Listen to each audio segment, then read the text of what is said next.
अस्सलामुअलैकुम स्टूडेंट्स, कैसे हैं आप सब। उम्मीद है कि आप सब खैरियत से होंगे। जैसा कि आप सब जानते हैं कि हमने पिछली वीडियो में दूसरे चैप्टर के सवाल जवाब याद किए थे और नज़्म की उर्दू ट्रांसलेशन भी पढ़ी, तो आज हम इसकी समरी तैयार करने जा रहे हैं। मेरी पूरी कोशिश थी कि आसान अल्फाज में छोटी सी समरी तैयार कर ली जाए जो बहुत कम वक्त में तैयार भी हो जाए। तो चलिए शुरू करते हैं। Summary. The poem expresses deep love, pride, and loyalty for Pakistan. The poet describes the natural beauty of the country, including its green land, mountains, rivers, and deserts.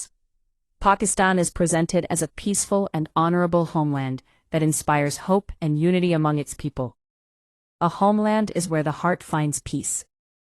The poet also highlights the importance of hard work, togetherness, and devotion to the nation. In the end, the speaker promises to always remain faithful and work for the progress and peace of Pakistan. Overall, the poem gives a strong message of patriotism, unity, and love for the homeland. Urdu तर्जुमा।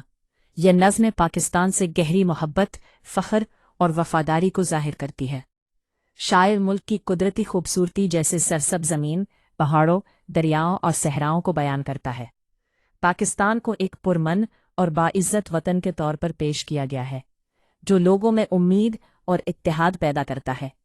शायर मेहनत, यकजहती और वतन से वफादारी की अहमियत को भी उजागर करता है। आखिर में बोलने वाला वादा करता है कि वो हमेशा पाकिस्तान से वफादार रहेगा और उसकी तरक्की और अमन के लिए काम करेगा। मजमूई तौर पर यह नज़्में हब्बुल वतनी, इत्तेहाद और वतन से मोहब्बत का मजबूत पैगाम देती है। अगर आपको वीडियो पसंद आए तो उसे अपने दोस्तों के साथ ज़रूर शेयर करें ताकि वो भी इस वीडियो से फ़ायदा उठाए, और मेरे चैनल को सब्सक्राइब और वीडियो को लाइक करना ना भूलिएगा। अगर किसी बात की समझ ना आए तो कमेंट सेक्शन में पूछ सकते हैं। अल्लाह हाफिज़।